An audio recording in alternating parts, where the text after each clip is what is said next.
Guys, in this video we will see how to fix if WhatsApp volume control not working on your iPhone or any other device.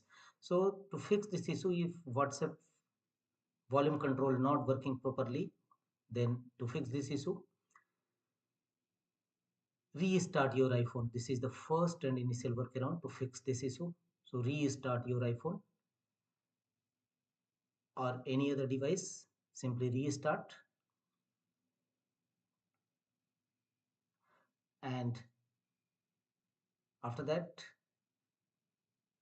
after restarting your device, go to App Store and tap on your profile icon from the top right corner and available updates. Go to available updates and update your WhatsApp app.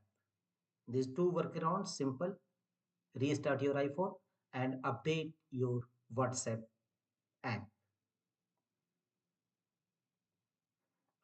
After that, again restart your system and your problem of volume control button not working on your WhatsApp definitely be fixed after restarting your iPhone.